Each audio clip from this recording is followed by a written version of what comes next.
پیش کرتا ہے تفسیر قرآن مولانا اسلم شیخو پوری صاحب کی آواز میں۔ اور اللہ کہتا ہے یاد کرنے کے لیے آسان، پڑھنے کے لیے آسان اور سمجھنے کے لیے آسان۔ اس کے علاوہ اس مقبول ویب سائٹ پر آپ سنیے معروف عالم دین کے اصلاحی بیانات۔ تو اسلام کا نظریہ یہ ہے انا للہ و انا الیہ راجعون۔ ہم کو نات بچوں کے لیے اصلاحی کہانیاں اور بہت کچھ۔ محمد کا روضہ قریب آ رہا ہے، بلندی پہ اپنا نصیب آ رہا ہے۔ www.darsuquran.com۔ الحمد للہ وحدہ والصلاة والسلام على من لا نبی بعدہ، اما بعد فاعوذ باللہ من الشیطان الرجیم، بسم اللہ الرحمن الرحیم۔ یا ایہا الناس اعبدوا ربکم الذی خلقکم والذین من قبلکم لعلکم تتقون، الذي جعل لكم الأرض فراشا والسماء بناء وأنزل من السماء ماء فأخرج به من الثمرات رزقا لكم فلا تجعلوا لله أندادا وأنتم تعلمون، وَإِن كُنتُمْ فِي رَيْبٍ مِّمَّا نَزَّلْنَا عَلَىٰ عَبْدِنَا فَأْتُوا بِسُورَةٍ مِّن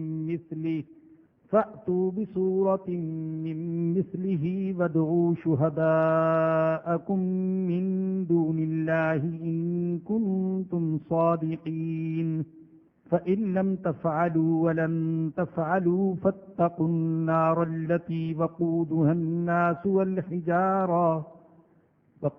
الناس والحجارة أعدت للكافرين۔ صدق اللہ العظیم۔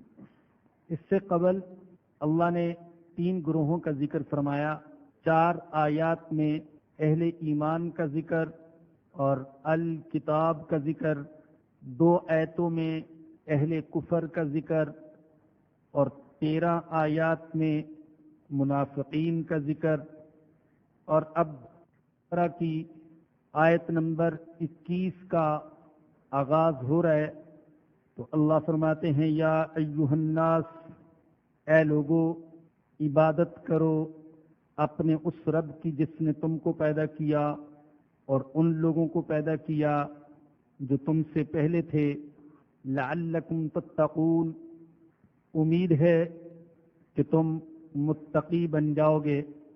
3 گروہوں کا ذکر کرنے کے بعد اللہ نے سارے انسانوں سے خطاب فرمایا، اس لیے کہ قرآن کا مخاطب کوئی خاص گروہ نہیں، کوئی خاص نسل نہیں، کوئی خاص قوم نہیں، کسی مخصوص علاقے کے اور زمانے کے لوگ نہیں، بلکہ قرآن کا مخاطب سارا عالم ہے، سارا جہان، سارے انسان، مشرق کے بھی اور مغرب کے بھی، پہلی صدی ہجری کے بھی اور اس دنیا کے آخری صدی میں آنے والے انسان بھی، سارے اس کے مخاطب۔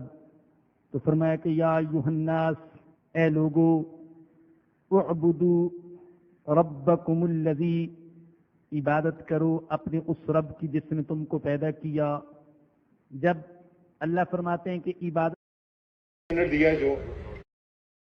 کرو، تو عبادت کا پہلا درجہ توحید ہے۔ اپنے رب کو ایک مانو، اپنے رب کے ساتھ کسی کو شریک نہ ٹھہراؤ۔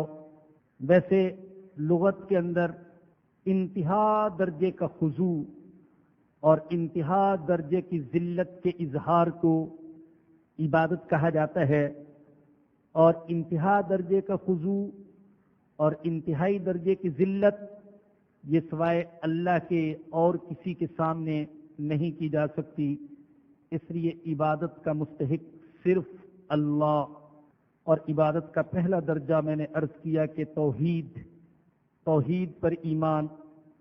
اللہ اپنی ذات میں بھی ایک اور اللہ اپنی صفات میں بھی ایک، پیدا کرنے والا بھی وہی، مارنے والا بھی وہی، رزق بھی اسی کے ہاتھ میں، عزت بھی اسی کے ہاتھ میں، ذلت بھی اسی کے ہاتھ میں، صحت بھی اسی کے ہاتھ میں، بیماری بھی اسی کے ہاتھ میں، ظاہر بھی اسی کے ہاتھ میں اور باطن بھی اسی کے ہاتھ میں، فقیروں پر بھی اسی کا حکم چلتا ہے اور امیروں پر بھی اسی کا حکم چلتا ہے، گناہگار بھی اسی سے مانگتے ہیں اور نیک، صالح، عابد، زاہد، صحابی، ولی، کتب، ابدال، نبی، یہاں تک کہ نبیوں کا سردار محمد الرسول اللہ صلی اللہ علیہ وسلم وہ بھی اسی سے مانگتا ہے۔ تو فرمایا کہ اے لوگو اپنے رب کی عبادت کرو جس نے تم کو پیدا کیا اور ان لوگوں کو پیدا کیا جو تم سے پہلے تھے۔ ہم سے پہلے کون تھے؟ ہم 15ویں صدی کے ہیں تو 14ویں صدی کے انسانوں کو اللہ نے پیدا کیا۔ 14ویں صدی کے جب قرآن پڑھتے تھے تو وہ کہتے کہ 13ویں صدی کے انسانوں کو اللہ نے پیدا کیا، بلکہ یوں کہ ہم سے لے کر حضرت آدم علیہ السلام تک سارے انسانوں کو اللہ نے پیدا کیا۔ تو ایک سیدھا سا مطلب تو یہ ہے کہ تمہیں بھی اس نے پیدا کیا اور تم سے لے کر آدم علیہ السلام تک جتنے انسان گزرے ان کو بھی اللہ نے پیدا کیا۔ تورات وغیرہ میں یہ مذکور ہے کہ اس زمین پر انسان سے پہلے کوئی دوسری مخلوق بستی تھی۔ اگر بالفرض تورات کی یہ بات حقائق کے مطابق ہو اور ثابت ہو جائے تو بھی قرآن میں اس کا گویا کہ تذکرہ موجود کہ اے لوگو تم اس رب کی عبادت کرو جس نے اے انسانوں تم کو پیدا کیا اور تم سے پہلے جو مخلوق اس زمین پر رہتی تھی ان کو بھی اللہ نے پیدا کیا۔ جب تم ایسا کرو گے تو کیا ہوگا؟ لعلکم تتقون، امید ہے کہ تم متقی بن جاؤ گے، پہلے گروہ میں شامل ہو جاؤ گے۔ 3 گروہوں کا ذکر کیا۔ پہلا گروہ متقین کا ہے، ھدی للمتقین، تو جب تم اس کی عبادت کرو گے تو متقین کے گروہ میں شامل ہو جاؤ گے۔ تقوی کے 3 مرتبے ہیں۔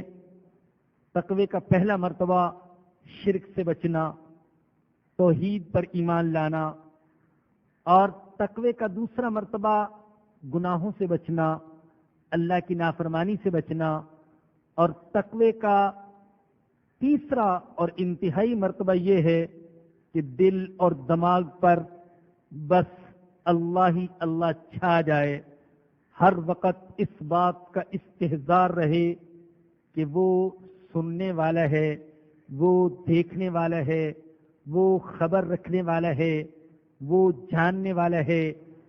جہاں ہم 2 ہوتے ہیں تیسرا وہ ہوتا ہے، جہاں ہم 3 ہوتے ہیں چوتھا وہ ہوتا ہے۔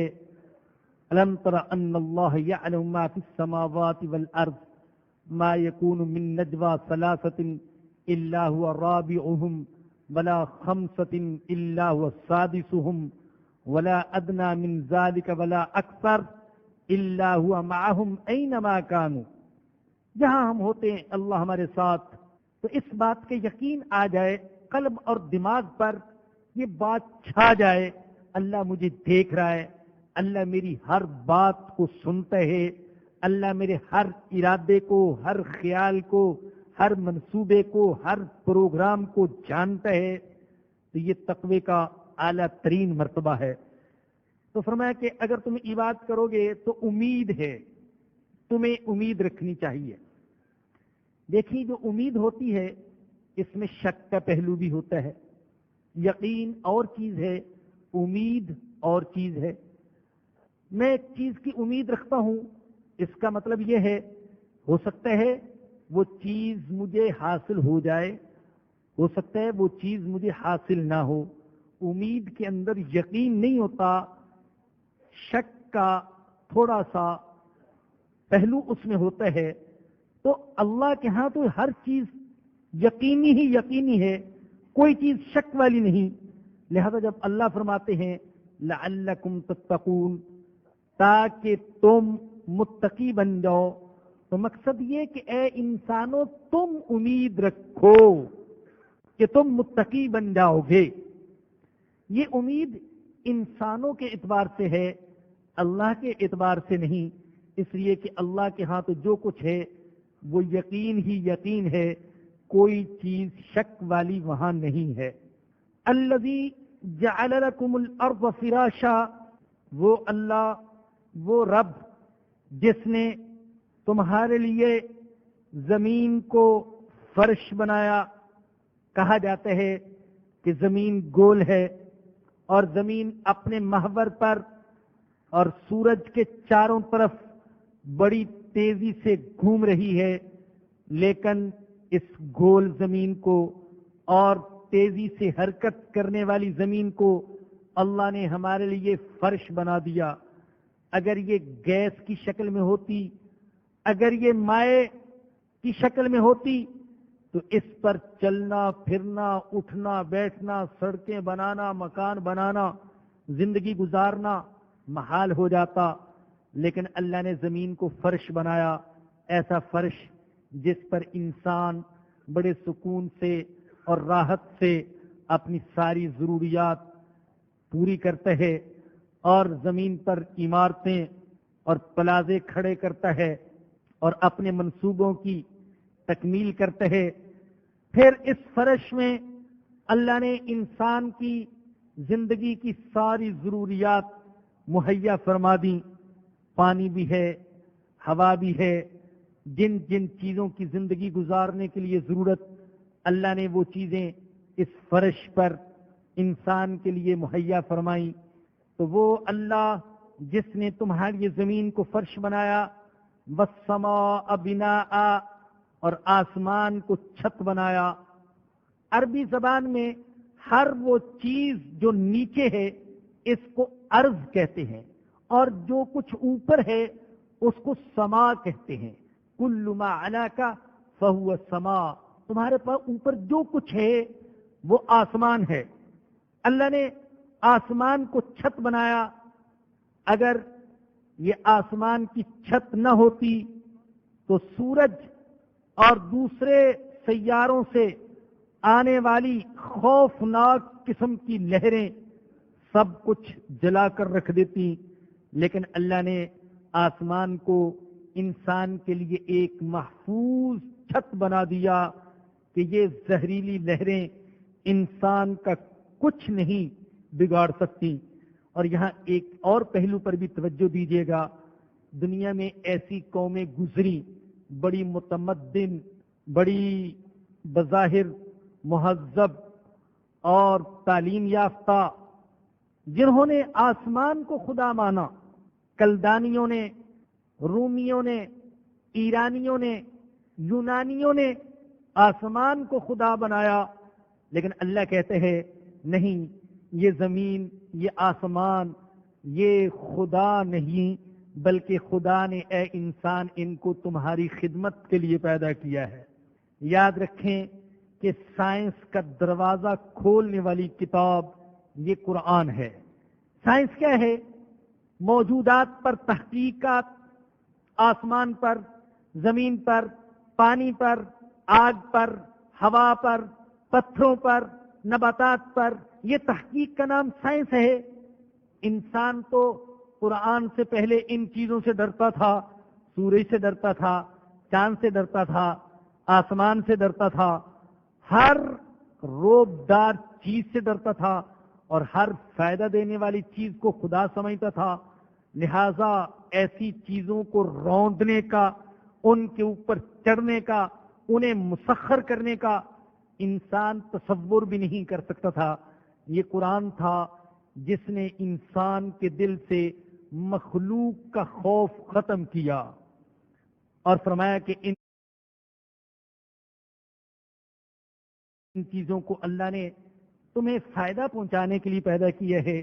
والسماء بناء وانزل من السماء ماء، اور اللہ نے آسمان سے بارش برسائی، اللہ نے آسمان سے بارش برسائی، وہی اللہ ہے جو پانی سے بخارات کو اٹھاتا ہے، ان بخارات کو بادلوں میں تبدیل کرتا ہے، آبی بخارات کو ٹھنڈا کر کے ان کو قطرے بناتا ہے اور پھر حکم دیتا ہے بادلوں کو تو جہاں چاہتا ہے جتنا چاہتا ہے برسا دیتا ہے۔ وَأَنزَلَ مِنَ السَّمَاءِ مَاءً فَأَخْرَجَ بِهِ مِنَ الثَّمَرَاتِ رِزْقًا لَكُمْ، پھر اس کے ذریعے مختلف قسم کے پھل پیدا کر کے تمہارے لیے اس نے رزق کا انتظام کر دیا۔ غلہ اسی نے پیدا کیا، گندم اسی نے پیدا کی، مختلف قسم کی نباتات، سبزیاں، پھل اور پھول یہ اللہ نے پیدا کیے۔ یہ سارے کام کرنے والا اکیلا اللہ۔ دوسری قوموں نے یوں تصور کیا کہ زراعت کا دیوتا الگ، زندگی کا دیوتا الگ، موت کا دیوتا الگ، روشنی کا دیوتا الگ، اندھیرے کا دیوتا الگ، بیماری کا دیوتا الگ، صحت کا دیوتا الگ۔ لیکن قرآن نے کہا نہیں، سارے کام کرنے والا ایک اللہ ہے۔ اس پر بھی بعض لوگوں کو تعجب ہوا، اسی لیے انہوں نے کہا اجعل الآلہۃ الہا واحدا ان ھذا لشیء عجاب، کیا اس نبی نے کئی معبودوں کو ایک معبود بنا دیا؟ یہ تو بڑی عجیب بات ہے۔ ہم تو کہتے تھے کہ مختلف کاموں کے لیے مختلف دیوتا اور مختلف بت، اور یہ نبی کہتے ہیں نہیں، سارے کاموں کے لیے ایک اللہ اور ایک مالک، وہی سب کچھ کر رہے۔ تو اس پر ان کو بڑا تعجب ہوا۔ تو قرآن نے یہ تصور دیا کہ یہ سارے کام کرنے والا اللہ ہے اور اکیلا ہے، ان کاموں میں اس کا کوئی شریک اور کوئی ساجی، کوئی رفیق اور کوئی مشیر نہیں۔ فلا تجعلوا للہ اندادا، پس تم اللہ کے لیے دوسروں کو مقابل نہ بناؤ، وانتم تعلمون، اور تم جانتے ہو اگرچہ مانتے نہیں کہ تمہارے بت کچھ نہیں کر سکتے، نہ کسی کو پیدا کر سکتے ہیں، نہ رزق دے سکتے ہیں، نہ بارش برسا سکتے ہیں، نہ لے سکتے ہیں، نہ دے سکتے ہیں۔ مانتے نہیں لیکن جانتے ہو، تو اللہ کے لیے ند نہ بناؤ، کسی کو مقابل اور شریک نہ بناؤ۔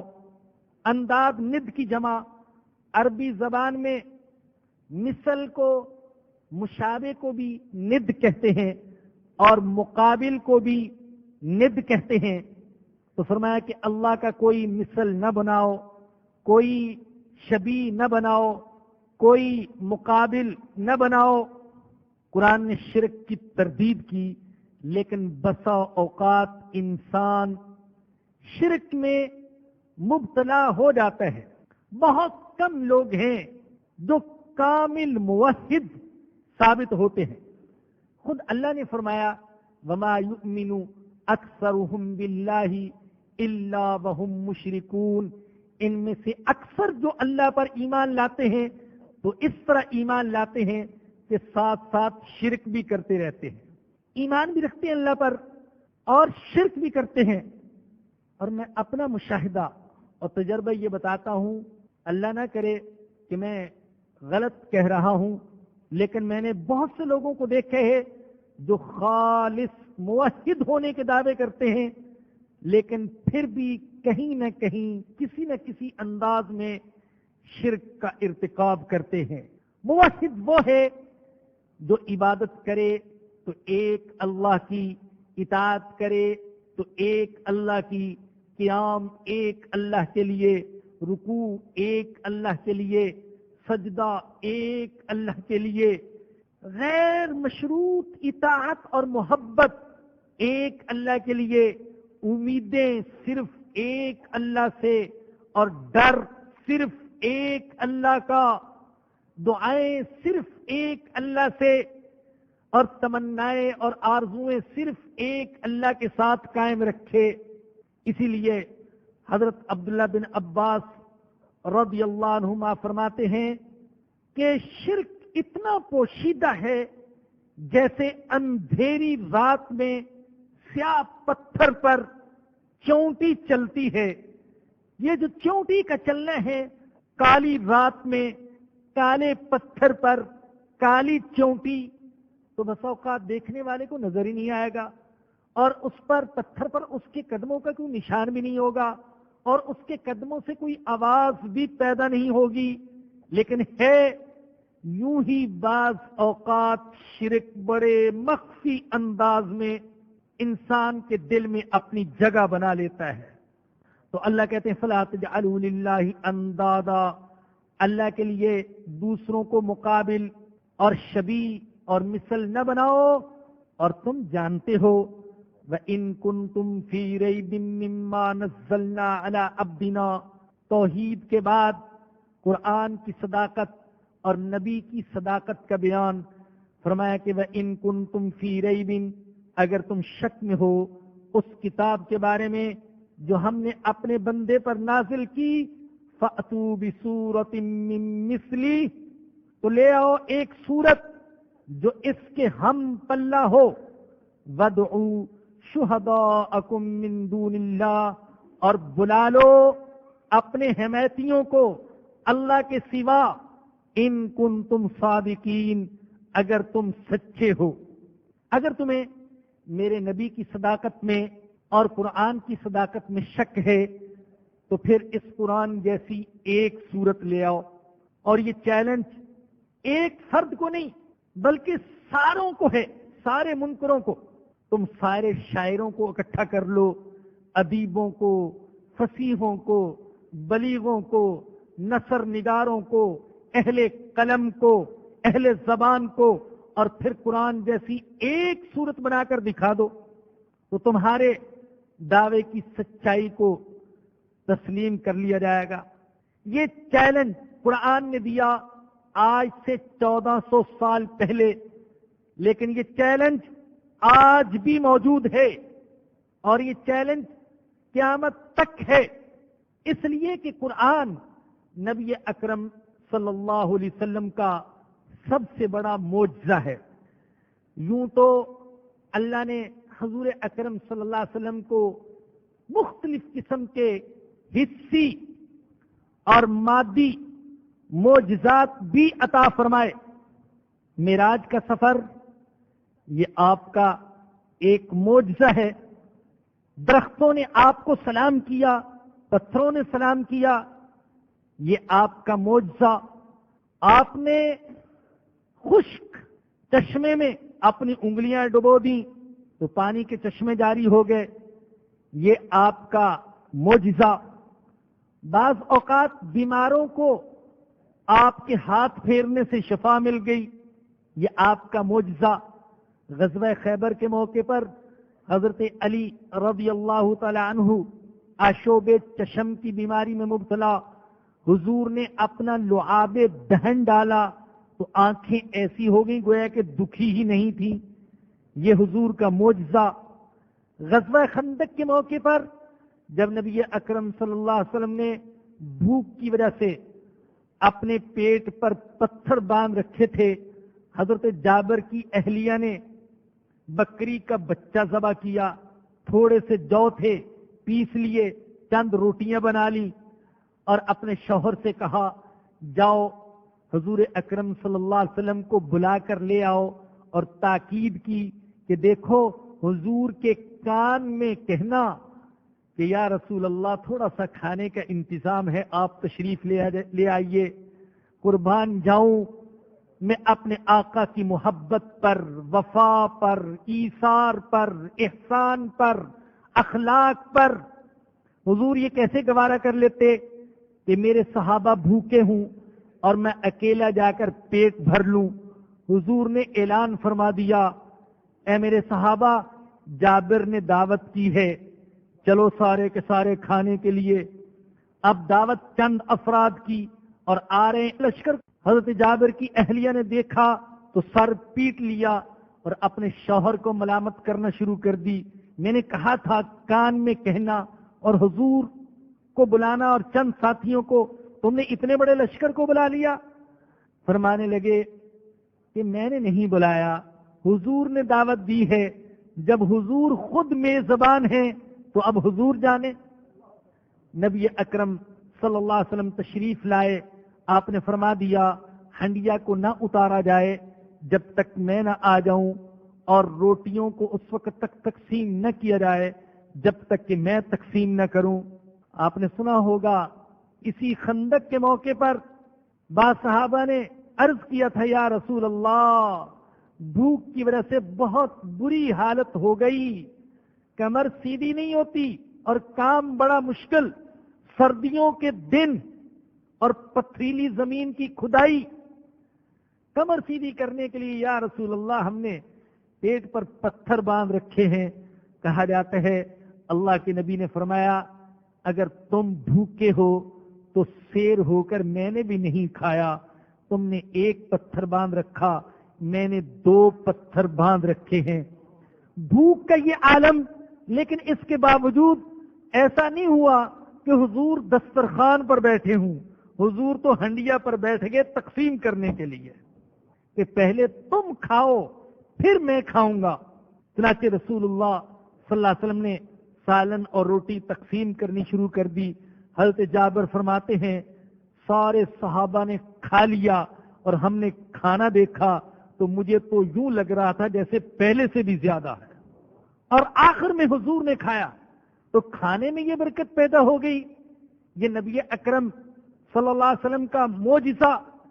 ہجرت فرما کر حضور مدینہ تشریف لائے. حضرت انس کی والدہ نومولود بچے کو کپڑے میں لپیٹے ہوئے حضور کی خدمت میں آئی. یا رسول اللہ اس کے لیے دعا کر دیجیے. حضور نے دعا کی اللہ اس کے مال اور اولاد میں برکت عطا فرمائے. وہ 10 سال کے ہوئے تو حضرت انس کی والدہ نے خدمت کے لیے وقف کر دیا. حضرت انس فرماتے ہیں میں نبی اکرم صلی اللہ علیہ وسلم کی دعا کی برکت دیکھتا ہوں کہ آج میری زندگی میں میرے 100 بیٹے اور پوتے ہیں. لوگوں کا باغ سال میں 1 دفعہ پھل دیتا ہے اور میرا باغ سال میں 2 دفعہ پھل دیتا ہے. یہ دعا میں یہ تاثیر، یہ حضور کا معجزہ. حضرت ابو ہریرہ حاضر ہوئے یا رسول اللہ آج تو والدہ نے حد کر دی، میرا دل دکھا دیا، آپ کو برا بھلا کہہ رہی تھی، اے اللہ کے رسول اس کی ہدایت کے لیے بھی دعا کر دیجئے. حضور نے دعا کے لیے ہاتھ اٹھائے. حضرت ابو ہریرہ واپس پلٹے. گھر کا دروازہ بند، اندر سے پانی گرنے کی اور غسل کی آواز آ رہی تھی. دروازہ کھٹکھٹایا، والدہ نے فارغ ہو کر دروازہ کھولا.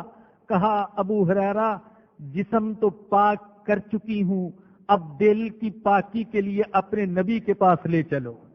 نبی اکرم صلی اللہ علیہ وسلم کی دعاؤں کی قبولیت بھی معجزہ. حضرت عمر بھی تو قبولیت دعا کا نتیجہ تھے. مخالفت جب حد سے بڑھ گئی، اللہ کے نبی نے رات کے اندھیرے میں اللہ کے سامنے ہاتھ اٹھائے. اللہ مکہ کی اس وادی میں تنہا ہوں، کوئی با اثر شخصیت نہیں سوائے 1-2 کے. اللہ یہ ابو جہل عمر بن حشام یہ بڑا با اثر ہے، یا اسے ہدایت دے دے یا پھر عمر بن خطاب کو ہدایت دے دے. اللہ نے ہدایت عمر بن خطاب کی قسمت میں لکھی تھی. صبح ہوئی تو نکلے تھے تلوار لے کر حضور کا سر اڑانے کے لیے، اور اللہ نے قبول کر لیا اپنے سامنے سر جھکانے کے لیے.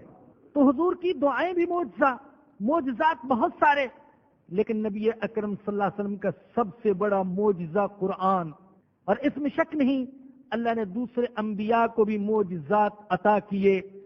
نوح علیہ السلام کے لیے کشتی، داؤد علیہ السلام کے ہاتھوں میں اللہ نے لوہا نرم کر دیا. حضرت سلیمان علیہ السلام کے لیے ہوا کو مسخر کر دیا. حضرت موسیٰ علیہ السلام کو ید بیضا عطا فرمایا، حضرت عیسیٰ علیہ السلام کو دستے شفا عطا فرمایا. لیکن یہ جتنے بھی معجزے، یہ حصی معجزے، یہ مادی معجزے، یہ وقتی معجزے، اور اگر ہمیں قرآن خبر نہ دیتا تو شاید ہمیں ان معجزات کا پتہ بھی نہ چلتا. میں مانتا ہوں موسیٰ علیہ السلام کے ید بیضا کو، لیکن میں نے دیکھا نہیں. عیسیٰ علیہ السلام کے دستے شفا کو مگر میں نے دیکھا نہیں. نوح علیہ السلام کی کشتی کو مانتا ہوں، میرا قرآن کہتے ہیں، اللہ کی کتاب کہتی ہے تو میں مانتا ہوں، لیکن میں نے اس کشتی کو نہیں دیکھا. مگر قرآن جو ہمارے آقا کا معجزہ، اس کو دوستوں نے تو دیکھا ہی، دشمنوں بھی دیکھا ہے اور دیکھتے رہیں گے. اور اس معجزے کی چمک دھمک نے حاسدوں کی نیندیں حرام کر دی اور ان کو بغض اور حسد کی آخری انتہا تک پہنچا دیا کہ اس کی توہین اور تنقیص میں وہ کچھ کر گزرے جو مہذب دنیا کا کوئی انسان نہیں کرتا. مسلمانوں کے ادب کا تو یہ حال کہ وہ اس اخبار کی توہین بھی ناجائز سمجھتے ہیں جس اخبار میں اللہ کا یا اللہ کے کسی بھی نبی کا، حضرت موسیٰ کا، حضرت عیسیٰ کا نام آیا ہو. کیا دل گردہ ہے ان بدبختوں کا، ان سیاہ دلوں کا جو اس کتاب کو گندگی میں بہائیں جس کتاب میں صرف محمد ہی کا نام نہیں، محمد سے زیادہ موسیٰ کا نام ہے، محمد سے زیادہ عیسیٰ علیہ السلام کا نام ہے علیہم السلام. قرآن میں حضور کا نام اتنی دفعہ نہیں آیا جتنی دفعہ حضرت موسیٰ اور حضرت عیسیٰ علیہ السلام کا نام آیا ہے. اس کتاب کی توہین یہ تورات کی توہین ہے، یہ انجیل کی توہین ہے، یہ حضرت موسیٰ علیہ السلام کی توہین ہے، یہ حضرت عیسیٰ علیہ السلام کی توہین ہے. لیکن اس توہین کو سمجھنے کے لیے عقل سلیم کی ضرورت ہے. تو دوسرے انبیاء کے معجزات مادی، میرے نبی کا معجزہ علمی. دوسرے انبیاء کے معجزات وقتی، محدود، عارضی وقت کے لیے.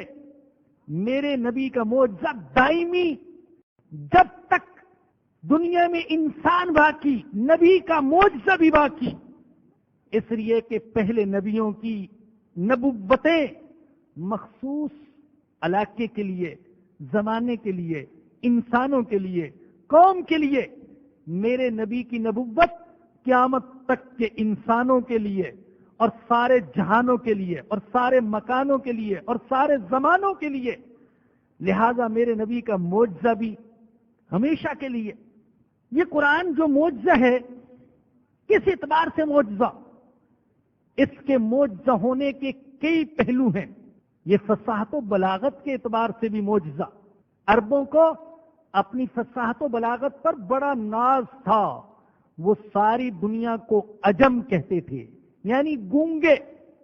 اپنے آپ کو عرب کہتے تھے، یعنی فصیح و بلیغ. ان کا خیال یہ تھا کہ بولنے کا ڈھنگ ہمیں آتا ہے، ما فی الضمیر کے اظہار کا اسلوب ہمیں آتا ہے، دوسروں کو نہیں آتا. اس لیے ساری دنیا کو عجم کہتے تھے، اپنے آپ کو عرب کہتے تھے. اور اللہ کا دستور رہا، جس زمانے میں جس قوم کو اپنے جس کمال پر ناز تھا، اللہ نے وقت کے نبی کو ایسا معجزہ عطا کیا کہ وہ سارے کمال والے عاجز ہو کر رہ گئے. موسیٰ علیہ السلام کے زمانے میں جادوگروں کو اپنے جادو پر بڑا ناز تھا. اللہ نے حضرت موسیٰ علیہ السلام کو ایسا ہی معجزہ عطا کیا کہ خود جادوگروں کی گردنیں جھک گئیں. عیسیٰ علیہ السلام کے زمانے میں حکیموں اور طبیبوں کو اپنی طب، اپنی حکمت، اپنے فن اور اپنے کمال پر بڑا ناز تھا. لا علاج، بیماروں کا علاج کرتے تھے، لیکن مردوں کو تو وہ بھی زندہ نہیں کر سکتے تھے، اندھوں کو تو وہ بھی بینا نہیں کر سکتے تھے، اپاہجوں کو تو وہ بھی نہیں چلا سکتے تھے، اور کوڑیوں کے جسم کو وہ بھی ٹھیک نہیں کر سکتے تھے. اللہ نے حضرت عیسیٰ علیہ السلام کو ایسا ہی معجزہ عطا فرمایا. اور چونکہ میرے آقا کے اور سارے انسانوں کے آقا کے زمانے کے لوگوں کو اپنی فصاحت و بلاغت پر بڑا ناز تھا. جس قبیلے کے اندر کوئی شاعر پیدا ہو جاتا تھا اس قبیلے کا سر تکبر، فخر اور غرور سے آسمان کو لگ جاتا تھا کہ فلاں شاعر کا ہمارے قبیلے سے تعلق. اللہ نے اپنے نبی کو قرآن کی صورت میں فصاحت و بلاغت کا وہ شاہکار عطا کیا جس کا مقابلہ کرنے سے اور جس کی مثال لانے سے عرب عاجز ہو کر رہ گئے. قرآن چیلنج دیتا رہا، ارے لاؤ فاتو بسورہ، لاؤ صورت، ایک صورت لے آؤ، 114 صورتیں نہیں، ایک صورت لے آؤ. لیکن نہ لا سکے. اپنے عجز کا اقرار اور اعتراف عملی طور پر کیا. تو قرآن فصاحت و بلاغت کے اعتبار سے معجزہ، قرآن اسلوب کے اعتبار سے معجزہ. اس کا جو اسلوب ہے یہ انوکھا اسلوب، نہ یہ شعر نہ یہ نثر، بظاہر نثر لیکن شعر سے زیادہ پر لطف ہے، ادب کا اعلی شاہکارہ، لیکن سمجھتا اس کو ایک دیہاتی بھی ہے، ایک چرواہا بھی ہے، ایک لکڑہارا بھی اس کو سمجھتا ہے. جو ادب کے شاہکارے ہوتے ہیں ان کو خاص لوگ سمجھتے ہیں، ہر کوئی نہیں سمجھ سکتا. آپ میں سے اکثر اردو بولنے والے ہیں، اردو سمجھنے والے ہیں، پڑھنے والے ہیں، پڑھانے والے بھی ہوں گے، لیکن کتنے ہیں جو اقبال کا دیوان سمجھتے ہوں گے، کتنے ہیں جو غالب کا دیوان سمجھتے ہوں گے، حالانکہ اردو بولنے والے. قرآن ایک طرف تو ادب کا شاہکارہ تو ہونا یہ چاہیے تھا کہ خاص لوگ اس کو سمجھ سکتے، ہر کوئی نہیں سمجھ سکتا. لیکن اللہ نے اس کے اسلوب کو اتنا آسان کر دیا کہ ایک عالم بھی سمجھتے ہیں اور ایک عام آدمی بھی سمجھتے ہیں. اور اللہ کہتے ہیں وَلَقَدْ يَسَّرْنَا الْقُرْآنَ لِلذِّكْرِ فَهَلْ مِن مُدَّكِرٍ. ہم نے قرآن کو نصیحت حاصل کرنے کے لیے آسان کر دیا، تو کوئی ہے نصیحت قبول کرنے والا؟ قرآن ایسی کتاب نہیں جسے اشاروں کنایوں میں سمجھا جاتا ہو اور جس پر چند خاندانوں کی، چند لوگوں کی اجارہ داری ہو. جہاں تک قرآن سے نصیحت قبول کرنے کا تعلق ہے تو ہر کوئی قرآن کو سمجھ سکتا ہے. البتہ قرآن سے احکام کا نکالنا، مسائل کا ثابت کرنا اور قرآن لوگوں کے سامنے بیان کرنا، اس کی اجازت ہر کس و ناکس کو نہیں دی جا سکتی. قرآن جامعیت کے اعتبار سے بھی معجزہ. آپ قرآن کے اوراق اٹھا کر دیکھیں، قرآن کو پڑھ کر دیکھیں، اس میں عقائد بھی ہیں، عبادات بھی ہیں، اخلاق بھی ہیں، معاملات بھی ہیں، اس میں تاریخ بھی ہے، اس میں نفسیات بھی ہیں، اس میں طبعیات بھی ہیں، اس میں فلکیات بھی ہیں، اس میں ارضیات بھی ہیں، اس میں معاشیات بھی ہے، اس میں سیاسی اصول بھی ہیں، انفرادی زندگی گزارنے کے ڈھنگ بھی ہیں، اجتماعی زندگی گزارنے کی ہدایات بھی ہیں. اتنی جامع کتاب دنیا میں کوئی نہیں جس میں اتنے مضامین جمع کر دیے گئے ہوں. قرآن حفاظت کے اعتبار سے بھی معجزہ. اس کے الفاظ بھی محفوظ، اس کے معانی بھی محفوظ.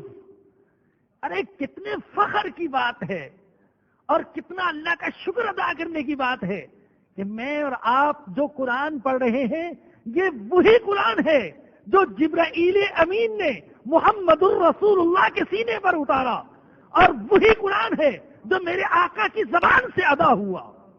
میں جب پڑھتا ہوں وَإِن كُنتُمْ فِي رَيْبٍ مِّمَّا، تو مجھے یقین کہ یہ ایک ایک لفظ، یہ واو، یہ ان، یہ کنتم، یہ زبر، یہ زیر، یہ پیش، یہ غنہ، یہ مد، اسی طریقے سے میرے آقا نے بھی پڑھا تھا. لیکن کوئی دوسری کتاب والے یہ دعویٰ نہیں کر سکتے، قطع نہیں کر سکتے. اور خود انہیں اقرار کیا. عیسائی دعویٰ نہیں کر سکتے، کہ ہم وہی انجیل پڑھتے ہیں بعین ہی، انہی الفاظ میں جو حضرت عیسیٰ علیہ السلام نے پڑھی تھی، جو ان پر اتری تھی. اور یہودی دعویٰ نہیں کر سکتے کہ ہم وہی تورات پڑھتے ہیں جو موسیٰ علیہ السلام نے پڑھی تھی. ڈاکٹر حمید اللہ پیرس والے، ہر بات تو ان کی بات سے اتفاق نہیں ہو سکتا، لیکن بہرحال صاحب تحقیق انسان سے بڑا کام کیا. انہوں نے لکھا ہے خطبات بہاولپور میں، جرمنی کے عیسائیوں نے انجیل کے صرف یونانی زبان میں جو نسخے ہیں وہ جمع کیے. انجیل تو مختلف زبانوں میں، اردو میں بھی ہے، فارسی میں بھی، پشتو میں بھی، دنیا کی نامعلوم کتنی زبانوں میں، لیکن انہوں نے انجیل کے صرف وہ نسخے جمع کیے جو یونانی زبان میں ہیں، اور پھر ان کا آپس میں موازنہ کیا. اور موازنہ کرنے کے بعد جو رپورٹ لکھی وہ یہ تھی کہ انجیل کے مختلف نسخوں میں 2 لاکھ اختلافی روایات ملتی ہیں. 2 لاکھ اختلافی روایات.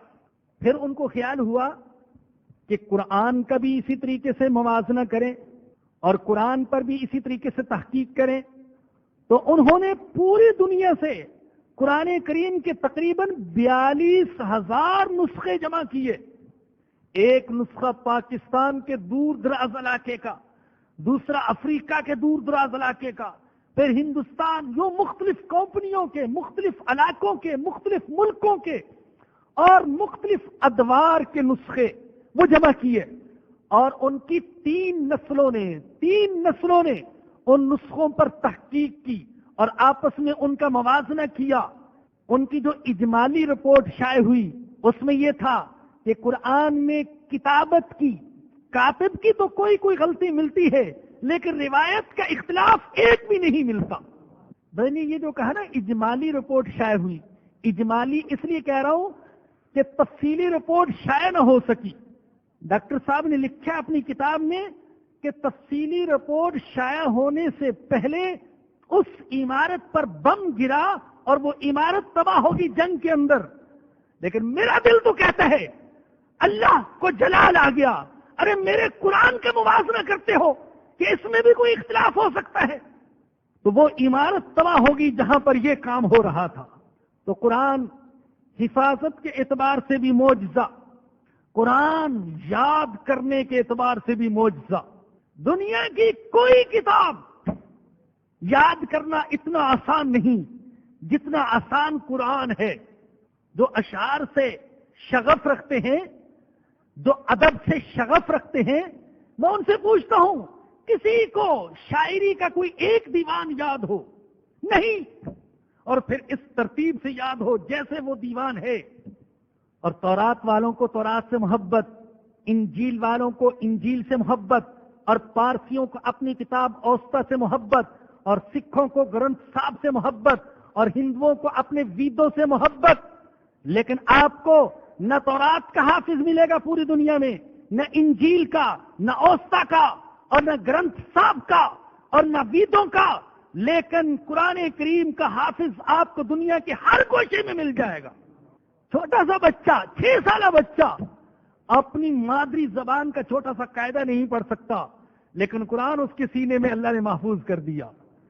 نابینا حافظ ہے، کتاب کو دیکھ نہیں سکتا، لیکن قرآن اتنا پختہ یاد کہ الحمد سے لے کر والناس تک پڑھ جاتے ہیں.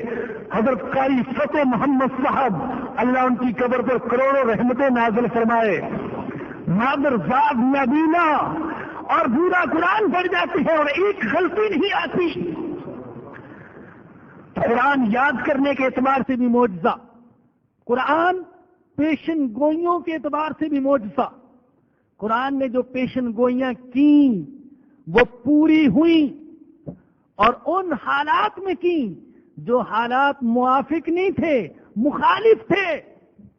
ایرانیوں نے حملہ کیا، ایرانیوں نے شکست دی رومیوں کو، اور انگریز مورخ لکھتے ہیں جس وقت رومیوں کو شکست ہوئی اس وقت وہ اپنی تاریخ کے سب بدترین دور میں تھے. زوال کا، پستی کا، انحطاط کا، ضعف اور کمزوری کا شکار تھے. لیکن ایرانی بت پرست تھے، رومی خدا پرست تھے، اس لیے مشرکوں نے عرب میں خوشیاں منائیں، کہا جیسے وہاں بت پرستوں نے خدا پرستوں کو شکست دی ہے ہم بھی شکست دیں گے۔ اللہ نے ان ناموافق حالات میں سورہ روم میں پیشن گوئی فرمائی، الف لام میم غلبت الروم فی ادنى الارض وهم من بعد غلبهم سيغلبون فی بضع سنین۔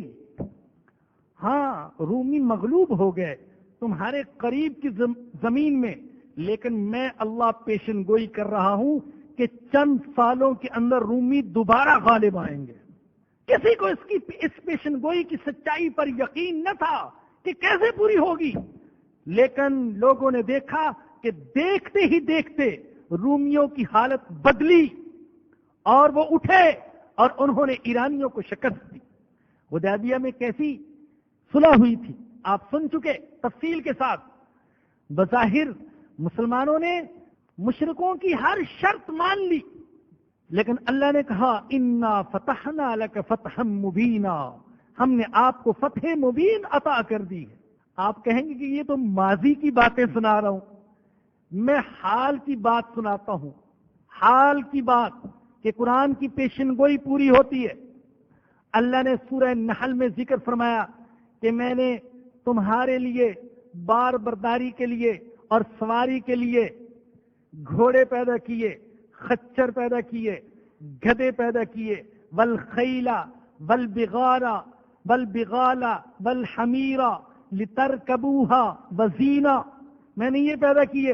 اور آگے کیا کہا اللہ نے، غور سے سنیے گا، اے لوگو میں نے یہ چیزیں پیدا کی تمہارے لیے، سواری کے لیے، بار برداری کے لیے، وَيَخْلُقُ مَا لَا تَعْلَمُونَ، لیکن اے عرب کے رہنے والوں ابھی میں تمہاری سواری کے لیے اور بار برداری کے لیے ایسی چیزیں پیدا کروں گا جنہیں تم ابھی نہیں جانتے ہو، اور اگر میں بتا دوں تو سمجھ نہیں سکو گے۔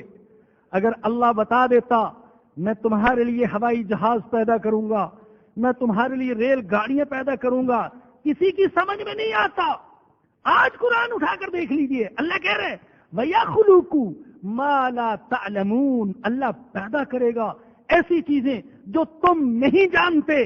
کیا میں اور آپ، کیا مسلمان اور کافر یہ نہیں دیکھ رہے کہ قرآن کی یہ پیشن گوئی پوری ہو رہی ہے؟ ہماری نظروں کے سامنے اللہ نے ایسی چیزیں پیدا کی جنہیں آج سے 100 200 400 سال پہلے کا انسان نہیں جانتا تھا۔ وَيَخْلُقُ مَا لَا تَعْلَمُونَ، اور میں تو کہتا ہوں ہو سکتا ہے ابھی اور کتنی چیزیں اللہ پاک پیدا کرنے والا ہو جن کو ہم نہیں جانتے۔ اللہ اکبر۔ قرآن کے اعجاز یہ بھی ہے کہ قرآن کے اندر جو تاثیر وہ دنیا کی کسی کتاب میں نہیں، کسی کلام میں نہیں۔ عرب کیسے خون آشام تھے، کیسے جنگجو تھے، کیسے کینہ پرور تھے، کیسے قاتل تھے، کیسے نسل در نسل ان کے ہاں انتقام کا سلسلہ چلتا تھا۔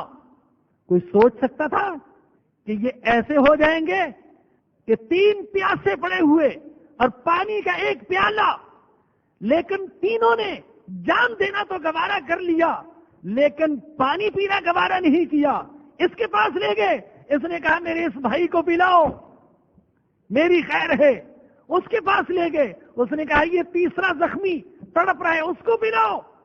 اللہ نے کہا وَأَلَّفَ بَيْنَ قُلُوبِهِمْ، اے میرے نبی میں نے محبت ڈال دی ان کے دلوں میں۔ لَوْ أَنفَقْتَ مَا فِي الْأَرْضِ جَمِيعًا مَا أَلَّفْتَ بَيْنَ قُلُوبِهِمْ، زمین میں جتنی دولت ہے آپ ساری دولت خرچ کر دیتے تو آپ دلوں میں محبت نہیں ڈال سکتے تھے۔ وَلَكِنَّ اللَّهَ أَلَّفَ بَيْنَهُمْ، بلکہ اللہ نے محبت ڈالی، اور اللہ نے محبت کس کے ذریعے سے ڈالی؟ خدا کی قسم قرآن کے ذریعے سے ڈالی۔ وَاذْكُرُوا نِعْمَةَ اللَّهِ عَلَيْكُمْ إِذْ كُنْتُمْ أَعْدَاءً فَأَلَّفَ بَيْنَ قُلُوبِكُمْ فَأَصْبَحْتُمْ بِنِعْمَتِهِ إِخْوَانًا، ارے تم تو دشمن تھے، خون کے پیاسے تھے، میں نے تمہیں بھائی بھائی بنا دیا۔ اور کس نے بنایا؟ اللہ کے کلام نے۔ اور اللہ کے نبی کی صحبت نے، اللہ کے نبی کی تربیت نے قرآن تاثیر کے اعتبار سے معجزہ، بہت سے واقعات ہیں، موقع نہیں، لیکن یاد رکھیے قرآن کی تاثیر آج بھی باقی ہے۔ یہ دلوں کو جھنجھوڑنے والا کلام ہے۔ خدا را قصے کہانیوں میں مت پڑھیے، قرآن کو پڑھیے، قرآن کو وقت دیجیے، قرآن کے قریب آئیے۔ ارے دنیا والے جتنا گرانا چاہتے ہیں اتنا اٹھائیے، خوب چومیے، اس کو محبت سے چومیے، آنکھوں سے لگائیے، سر پر رکھیے، سینے سے لگائیے، اور ایک ایک لفظ کو محبت سے پڑھیے، غور و تدبر کیجیے، سمجھیے، سمجھانے کی کوشش کیجیے، اس کے لیے وقت دیجیے، اس کے لیے ذہن دیجیے، اس کے لیے مال خرچ کیجیے، اور اسے دنیا کے کونے کونے تک پہنچائیے۔ اسی سے زمانہ بدل سکتے ہیں، اسی سے حالات بدلیں گے۔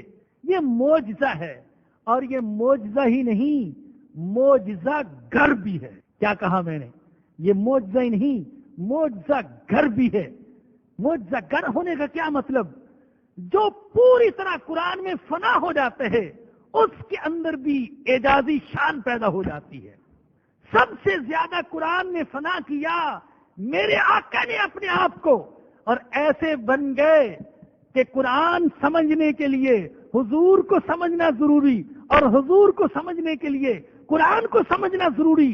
ایک کتابی قرآن، ایک عملی قرآن، ایک لوح محفوظ میں قرآن، ایک مکہ مدینہ میں قرآن۔ سب سے زیادہ قرآن میں فنا کیا حضور نے اپنے آپ کو، اور سب سے زیادہ اعجازی شان پیدا ہوئی حضور کے اندر۔ قرآن جیسی کوئی کتاب نہیں لائی جا سکتی، اور محمد الرسول اللہ صلی اللہ علیہ وسلم جیسا کوئی انسان نہیں لایا جا سکتا، نہ تھا، نہ ہے، نہ ہوگا۔ اسی لیے یہ جو آیا نا، فَأْتُوا بِسُورَةٍ مِّن مِّثْلِي، لاؤ ایک سورت جو اس کے ہم پلہ ہو۔ علماء نے اس کے دو مطلب بیان کیے۔ ایک مطلب تو یہ کہ ایسی سورت لاؤ جو قرآن جیسی ہو، اور دوسرا مطلب یہ بیان کیا گیا ایسی سورت لاؤ جو محمد جیسے انسان پر ہو، جیسے محمد نے کلام سنایا صلی اللہ علیہ وسلم۔ وہ امی ہے، کسی سے لکھنا پڑھنا نہیں سیکھا، تم بھی اسی جیسے انسان سے کوئی صورت لا کر دکھا دو۔ قرآن تاثیر کے اعتبار سے بھی معجزہ، قرآن تازگی کے اعتبار سے بھی معجزہ۔ میں اکثر عرض کرتا رہتا ہوں، قرآن تو جدید کلام ہے، یہ قدیم نہیں، جدید۔ جدید کا مطلب یہ کہ یوں محسوس ہوتا ہے کہ آج نازل ہوا۔ جب قرآن کو پڑھیں، ہم جب متقیوں کی نشانیاں پڑھتے ہیں تو ہمیں متقی بھی نظر آ جاتے ہیں۔ ہم جب کفار کی نشانیاں قرآن میں پڑھتے ہیں تو ہمیں کفار بھی دکھائی دے جاتے ہیں، اور ہم جب منافقوں کی نشانیاں پڑھتے ہیں تو ہمیں معاشروں میں منافق بھی دکھائی دے جاتے ہیں۔ قرآن تازہ کلام، جو معلوم ہوتا ہے کہ آج نازل ہوا، اس کی زبان بھی تازہ، اس کا اسلوب بھی تازہ، اس کی تاثیر بھی تازہ۔ اللہ اکبر۔ بزرگوں اور دوستو، قرآن کی تازگی، اب سائنس نے بڑی ایجادات کی، بڑے انکشافات کیے، لیکن آج بازار میں آپ کو بہت ساری ایسی کتابیں مل جائیں گی جو قرآن اور سائنس کے موضوع پر لکھی ہوئی۔ اگرچہ یہ یاد رکھیے کہ ہم قرآن کو سائنس کے تابع نہیں کریں گے، سائنس کو قرآن کے تابع کریں گے۔ سائنسی نظریے جھوٹے اور غلط ثابت ہو سکتے ہیں اور ہوتے رہتے ہیں۔ کل کے سائنسدانوں نے جو بات کہی، آج کے سائنسدان اس کو جھٹلا رہے ہیں۔ ڈارون نے ایک نظریہ پیش کیا، انسان کا جد امجد بندر کو ثابت کر دیا، لیکن خود سائنسدانوں نے اس نظریے کے پرخچے اڑا دیے، علمی اعتبار سے، تحقیقی اعتبار سے، سائنسی اعتبار سے۔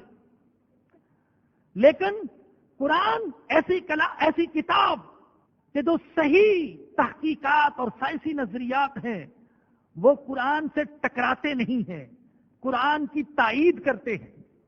اور میرے بزرگوں اور دوستوں، میری ماؤں، بہنوں، بیٹیوں، آج چونکہ درس تو اسی پر ہی پورا ہو گیا، میں آپ سے درخواست کروں گا قرآن کی طرف توجہ کیجیے، قرآن کو وقت دیجیے، اپنے سینوں کو قرآن کے نور سے منور کیجیے، اپنی اولادوں کو قرآن کے نور سے منور کیجیے اور دنیا میں قرآن کے نور کو پھیلائیے۔ اپنی حد تک کوشش کروں گا جو اللہ پاک نے صلاحیت عطا فرمائی کہ قرآن کی نشر و اشاعت کی جا سکے۔ ایک دار التفسیر کا قیام وہ میری ایک حسرت ہے، ایک خواب ہے، جہاں سے جدید انداز میں، جدید زبان میں، جدید اسلوب میں اور مختلف زبانوں میں قرآن کی تفسیر لکھی بھی جائے اور بیان بھی کی جائے۔ الحمدللہ میری یہ ایک حسرت ہے، میرا یہ خواب ہے، میری یہ آرزو ہے۔ دعا کیجئے گا کہ اللہ پاک اس کی تکمیل فرمائے۔ بہرحال اللہ فرماتے ہیں وَإِن كُنتُمْ فِي رَيْبٍ مِّمَّا نَزَّلْنَا عَلَىٰ عَبْدِنَا، اگر تم شک میں ہو اس کتاب کے بارے میں جو ہم نے اپنے بندے پر نازل کی، تو لے آؤ ایک سورت جو اس کے ہم پلہ ہو، وَادْعُوا شُهَدَاءَكُمْ، اور بلا لو اپنے حمیتیوں کو اللہ کے سوا اگر تم سچے ہو۔ فَإِن لَّمْ تَفْعَلُوا، پس اگر تم نہ کر سکے، وَلَن تَفْعَلُوا، اور ہرگز نہیں کر سکو گے۔ ارے میرے اللہ، اللہ تیری شان پر قربان، تیرے کلام پر قربان۔ صرف چیلنج نہیں دیا، فرمایا کہ تم نہیں کر سکو گے۔ بعض حضرات کہتے ہیں یہ چیلنج دینا اتنی بڑی بات نہیں، جتنی بڑی بات یہ پیشن گوئی ہے کہ سارے زمانوں کو جاننے والا اللہ اور سارے انسانوں کو جاننے والا اللہ کہہ رہا ہے کہ تم کبھی بھی ایسا نہیں کر سکو گے۔ میں اللہ کہہ رہا ہوں نہیں کر سکو گے، قرآن کی مثل نہیں لا سکو گے، تو نہ کر سکے اور نہیں کر سکو گے۔ فاتقوا النار التي، تو ڈرو اس آگ سے، التي وقودها الناس، جس کا ایندھن انسان ہوں گے، والحجارۃ، اور پتھر ہوں گے، اعدت للکافرین، پتھر بھی ہوں گے۔ کون سے پتھر؟ اللہ بتوں کو، اللہ مورتیوں کو، اللہ ان کے ٹھاکروں کو جن کو انہیں خدا بنا رکھا تھا، مشرکوں کے ساتھ آگ میں ڈالیں گے تاکہ ان کو اور زیادہ تکلیف ہو۔ ارے ہم تو جل رہے ہیں، ہمارے جھوٹے خدا بھی اسی آگ میں جل رہے ہیں۔ وہ عدت للکافرین، اس آگ کو، اس جہنم کو تیار کیا گیا ہے کافروں کے لیے۔ ارے میرے مسلمان بھائی، میری مسلمان بہن، جہنم اللہ نے کافروں کے لیے تیار کی ہے، مسلمان کے لیے تیار نہیں کی۔ اس جہنم سے بچنے کی کوشش کر جو اللہ نے تیرے لیے نہیں تیار کی۔ لیکن اگر تم کافروں والے عمل کرو گے تو پھر اللہ کے نظام عدل کا تقاضا کہ اس آگ میں اللہ مسلمان کو ڈال دے۔ اللہ نہ کرے کہ ہم میں سے بھی کوئی ایسا بد نصیب ہو جو اس آگ میں ڈالا جائے۔ وآخر دعوانا ان الحمدللہ رب العالمین۔ یہ اعلان ہے، ایک ادارہ ہے صراط مستقیم، ادارہ صراط